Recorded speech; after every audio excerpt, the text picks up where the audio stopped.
apa sih perbedaan signifikan gitu ya antara KPR konvensional dengan KPR bank syariah itu sendiri. Perbedaan signifikannya itu ada pada akadnya.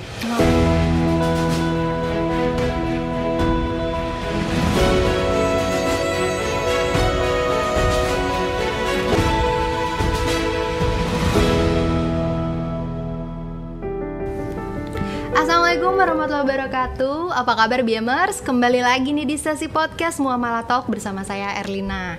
Nah, di sini kita akan bahas nih tentang yang namanya KPR. Mungkin Biamers di luar sana nih ya sudah tahu lah istilah KPR ya, apalagi yang baru berkeluarga mungkin mau mengajukan KPR. Di sini kita sudah kedatangan langsung dengan narasumbernya Mbak Wulandari. Apa kabar Mbak Wulan? Halo, baik. Alhamdulillah ya. Mbak Wulan ini sebagai Secured Product Specialist di Bank Muamalat. Jadi tentang KPR ini sudah tahu ya, karena sudah mahfum lah ya, sudah di luar kepala. Insya Allah. Sama-sama nanti kita akan tanya nih. Nah, tapi Biamers tahu nggak sih di luar sana kalau angsuran KPR itu ada dua jenis. Ada yang namanya flat dan juga floating istilahnya ya Mbak Wulan ya. Ini nih apa sih, mungkin Biamers sudah sering dengar nih, tapi apa sih perbedaan keduanya gitu ya. Jadi kemudian apa saja yang perlu disiapkan bagi Biamers di luar sana yang mau mengajukan KPR. Kita akan tanya langsung nih ke Mbak Wulandari. Mungkin bisa dijelaskan dulu nih sebagai Secured Product Specialist ini ngapain aja sih Mbak Wulan di Bank Muamalat? Ya, oke. Makasih Mbak Erlina. Jadi memang saya sebagai Secure Product Specialist ini memang kita di tim produk akan create program produk yang tentu saja supaya laku ya di pasaran untuk penjualan KPR itu sendiri. Ya pasti KPR di sini adalah kita ngomong KPR syariah gitu ya. Nah mungkin sedikit saya ingin sampaikan kepada teman-teman semua bahwa memang apa sih perbedaan signifikan gitu ya antara KPR konvensional dengan KPR bank syariah itu sendiri. Perbedaan signifikannya itu ada pada akadnya gitu. Jadi ya. Kalau KPR konvensional itu sendiri memang transaksinya itu didasarkan kepada pinjam meminjam uang. Jadi objek transaksinya itu adalah uang. So ketika bank memberikan pinjaman kepada nasabah, dia akan meminjamkan sejumlah uang. Kemudian nasabah itu akan membeli barang ya, which is di sini adalah rumahnya biasanya, atau properti lain. Kemudian dasar perhitungan cicilannya itu memang didasarkan atas perhitungan bunga atau penambahan atas hutang, sehingga yang biasa kita kenal dengan yang namanya riba. Jadi kalau KPR bank syariah itu memang transaksinya didasarkan atas jual beli properti gitu ya, jual beli rumah, di mana bank itu sebagai penjual, sementara nasabah itu sebagai pembeli. Dan harga jualnya itu sudah ditetapkan di awal. Jadi nasabah dan bank sudah bersepakat harga jual atas rumah tersebut berapa, tingkat marginnya berapa, sehingga memang keuntungan atas penjualan rumah itu sudah ditetapkan di awal dan nasabah sudah tahu.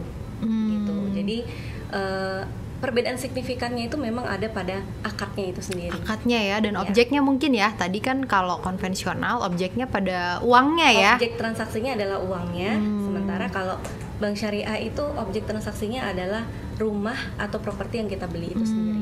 Jadi gitu. Tidak ada penambahan seperti pada bank konvensional ya. Jadi harganya misalnya di awal itu nasabah sudah tahu dan sampai akhir nasabah akan membayar sejumlah tersebut ya Mbak Wulan ya. Jadi sudah ditetapkan di awal harga jualnya berapa dan margin yang disepakati di awalnya berapa. Gitu. Jadi sudah clear di awal gitu ya Mbak Wulan ya.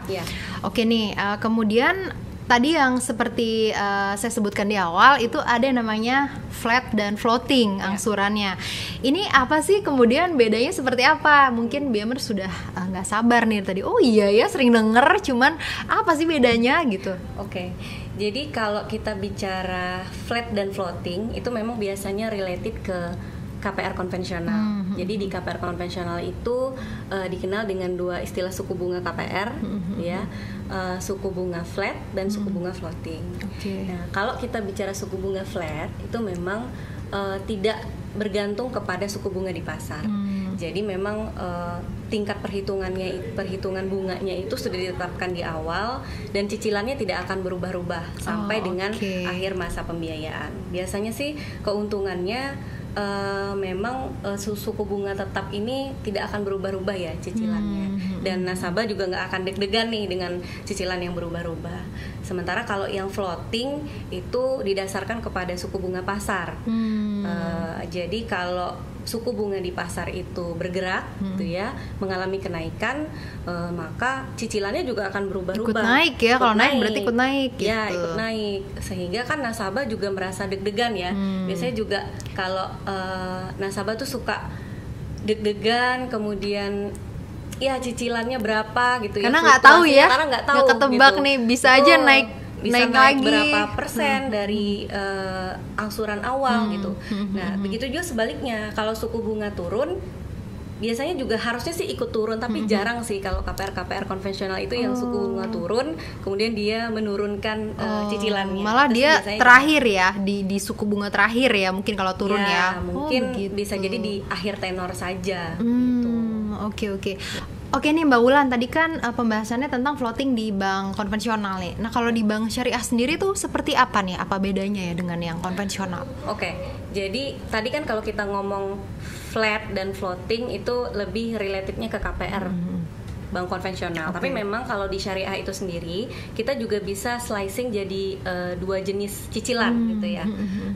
Cicilan yang pertama itu adalah KPR syariah dengan cicilan tetap, di mana memang margin atau tingkat keuntungannya itu udah kita tetapkan di awal, sehingga tidak berubah sampai dengan masa pembiayaannya berakhir. Jadi sampai dengan tenor pembiayaan itu marginnya, tingkat keuntungan yang ditetapkan itu memang tetap, sehingga cicilannya juga tidak akan berubah-ubah gitu. Nah, kalau KPR cicilan floating itu ada juga di bank muamalat. Oh, ada ya. Jadi nggak hanya juga flat ya? Iya, nggak hanya flat. Kalau flat itu biasanya kita pakai akadnya murabahah gitu. Nah, kalau yang floating itu kita menggunakan akad MMQ atau musyarakah mutanakisah, di mana bank itu berhak memiliki hak untuk mereview harga sewanya si pembelian properti ini gitu. Nah, periode reviewnya itu udah ditetapkan di awal, baik itu 6 bulan atau 12 bulan, itu sudah ditetapkan di awal, dan formula reviewnya juga sudah kita tetapkan di awal, sehingga pada saat akad pembiayaan nasabah itu sudah tahu kapan akan direview angsurannya, kemudian berapa sih estimasi kenaikan angsurannya itu. Tuh. Jadi nasabah akan merasa lebih nyaman, lebih tenang gitu ya, dibanding yang floating tapi berdasarkan suku bunga pasar yang tidak tentu saat ini. Jadi nggak perlu nebak-nebak ya, ini kapan naiknya. Jadi udah tahu, dan maksudnya estimasinya dari awal juga ya kira-kira sekian. Jadi nasabah juga udah bisa menyiapkan gitu ya Mbak Wulan. Betul Mbak Erlina, betul sekali. Itu ya perbedaannya ya. Kemudian nih menurut Mbak Wulan sendiri nih, kenapa sih yang namanya floating tadi itu tuh bisa berubah-ubah? Apalagi mungkin bagi nasabah yang merasa itu tuh, apalagi kalau dia nggak tahu ya, ini tahun sekian akan naik berapa kira-kira, dan mungkin dirasa memberatkan gitu. Itu gimana ya Mbak Wulan? Iya, seperti tadi yang saya jelaskan, memang suku bunga floating atau cicilan floating ya kalau kita kenal, itu memang didasarkan kepada suku bunga pasar, sehingga memang seharusnya BMers yang ingin memiliki rumah itu harus tahu dulu kondisi keuangan BMers sendiri itu seperti apa. Apakah dengan suku bunga floating ini bisa memungkinkan untuk mencicil rumah? Jangan sampai nanti nggak tidur ya kalau mikirin cicilan kepikiran rumah. Ya, aduh pusing gitu kan? Iya betul. Jadi harus paham dulu kondisi keuangan kita seperti apa, stabilnya seperti apa, dan kita bisa memilih suku bunga atau margin ya, cicilan yang akan kita pilih untuk mencicil rumah itu di skema tetap atau floating. Oke, jadi kembali lagi sesuaikan dengan kebutuhan ya, dan juga kondisi keuangan BMR semua. Nah, kemudian nih kalau di bank muamalat nih ada nggak sih produknya nih Mbak Wulan?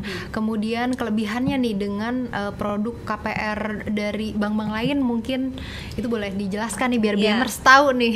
Ya, jadi saat ini memang di bank muamalat kita create program KPR IB Hijrah Muamalat gitu, dimana program ini kita peruntukkan untuk nasabah baru ataupun nasabah perorangan yang existing untuk menghijrahkan KPR-nya ke bank muamalat sesuai dengan kaidah syariah Islam dan tentu saja terhindar dari riba gitu. Jadi program ini adalah salah satu campaign dari Ayo Hijrah Muamalat. Kita peruntukkan juga untuk take over. Jadi kalau misalnya ada take over nasabah dari bank konvensional ataupun bank syariah lain, itu kita bisa akomodir dengan program ini. Nah, keuntungannya apa? Program ini kalau kita menggunakan take over dengan akad MMQ, maka biaya-biaya take over dari bank lain itu kita bisa cover. Kita masukkan ke dalam plafon pembiayaan sehingga tidak memberatkan nasabah lagi untuk membayar. Misalnya kalau di bank konvensional itu ada penalti, nah itu kita bisa cover ke dalam plafon kita. Dan tentu saja kalau nasabahnya itu memang pengen top up juga, jadi take over disertai top up, maka biaya-biaya top up juga bisa kita cover di dalam plafon kita, sehingga bisa dicicil juga sampai dengan masa pembiayaan gitu. Jadi nggak perlu takut lagi ketika ingin memindahkan dengan biaya yang cukup besar, kita bisa cover itu semua dalam plafon pembiayaan dan dicicil sampai dengan akhir tenor pembiayaan. Jadi sudah masuk plafon ya, karena kan biasanya orang-orang mungkin agak takut atau ragu gitu, karena di luar itu harus ada dana yang tidak, betul, gitu disediakan di luar dari plafon. Tapi ini semuanya sudah masuk plafon, jadi ya bisa tenang ya. Apalagi sesuai dengan namanya menghijrahkan. Jadi kalau misalnya BMers punya KPR di bank lain, kemudian itu tadi khawatir ada floating cicilan setiap tahunnya, itu bisa dihijrahkan ke KPR bank muamalat. Apalagi ada opsi top up tadi ya. Dan opsi top up ini tuh kelebihannya apa sih Mbak Wulan? Apakah bisa digunakan untuk kebutuhan lain atau mungkin khusus hanya untuk kebutuhan KPR-nya saja gitu? Jadi memang tadi salah satu peruntukan KPR AB Hijrah itu tadi kan take over ya. Nah, selain take over kita juga bisa pembiayaan konsumtif itu dengan mengagunkan properti yang dimiliki oleh nasabah. Jadi tujuannya itu bisa untuk renovasi, bisa untuk pembangunan rumah, bisa untuk biaya sekolah anak, bisa juga untuk biaya rumah sakit itu kalau teman-teman membutuhkan biaya tersebut, dan bisa juga untuk pembelian logam mulia. Jadi nggak terbatas hanya untuk kebutuhan KPR aja ya? Ya betul. Jadi memang kegunaan atau peruntukannya itu memang fleksibel, itu dengan kita menggunakan akad MMQ dan mengagunkan properti yang dimiliki oleh nasabah. Tuh, biasanya kalau kita kenal namanya pembiayaan konsumsi beragun properti. Nah, biar lebih yakin lagi nih untuk BMers di luar sana, menurut Mbak Wulan kenapa sih nasabah nih atau BMers di luar sana mungkin yang belum mengajukan KPR-nya, belum menghijrahkan KPR-nya ke bank muamalat, kenapa sih mereka harus nih mengambil produk KPR ini gitu? Keuntungannya buat mereka selain yang sudah disebutkan tadi itu seperti apa gitu? Tadi mungkin saya lupa ya menyebutkan salah satu keuntungan juga untuk KPR AB Hijrah ini, khusus untuk take over kita ada promo free biaya admin dan cashback taksasi untuk nasabah-nasabah terpilih, dan khusus untuk nasabah terpilih kita juga requirement dokumennya itu lebih simpel gitu. Jadi seharusnya teman-teman lebih enak lah menggunakan KPR di bank muamalat. Ini promonya terbatas ya, atau mungkin bisa diberitahu sampai kapan nih biar BMers? Untuk batch pertama memang kita promo sampai dengan akhir Desember ini. Jadi buruan yang ingin menghijrahkan KPR-nya ke bank muamalat silakan. Bentar lagi ya, berarti singkat nih kalau mau dapat promo yang tadi udah disebutkan sama Mbak Wulan. Ya betul. Harus segera. Tapi nggak menutup kemungkinan nanti di tahun depan kita juga akan create kembali program yang serupa. Oke. Jadi jangan tunggu lama-lama deh. Kalau BMers punya KPR di bank lain dan ingin dihijrahkan ke bank muamalat, segera karena periodenya terbatas. Oke nih Mbak Wulan, yang terakhir nih, tadi sudah dijelaskan semuanya. Nah sekarang gimana sih pengajuannya? Apa yang harus dilakukan terlebih dahulu oleh nasabah? Harus datang ke bank kah? Atau mungkin bisa menghubungi kontak lain di bank muamalat, itu seperti apa? Jadi kalau BMers ingin mengajukan KPR AB Hijrah Muamalat, bisa menghubungi cabang terdekat, jadi di daerah domisilinya BMers gitu ya. Kemudian bisa juga DM melalui Instagram Bank Muamalat. Nanti akan di follow up oleh marketing kita, dan bisa juga telepon melalui Salam Muamalat di 15.016. Kemudian bisa live chat juga ya dengan WhatsApp officialnya Bank Muamalat. Dengan Salma ya, nanti nomornya ada di description box, bisa dicek di sana. Jadi banyak cara untuk menghubungi Bank Muamalat, semuanya mudah, bisa online, bisa offline juga ke kantor cabang terdekat ya Mbak Wulan ya. Betul sekali Mbak Erlin. Nah sebelumnya nih ada tambahan mungkin dari Mbak Wulan untuk BMers di luar sana, selain tadi udah ada benefitnya, kemudian cara pengajuannya juga sudah jelas ya Mbak Wulan ya. Mungkin ada hal-hal yang mau di highlight lagi dari produk KPR IB Hijrah Bank Muamalat ini? Ya, untuk BMers sekalian, KPR IB Hijrah Muamalat ini memang sesuai dengan kaidah syariah Islam, dan supaya teman-teman tahu bahwa memang Bank Muamalat itu adalah bank pertama murni syariah, dan juga lebih transparan dengan akad murabahah dan juga akad musyarakah mutanakisahnya.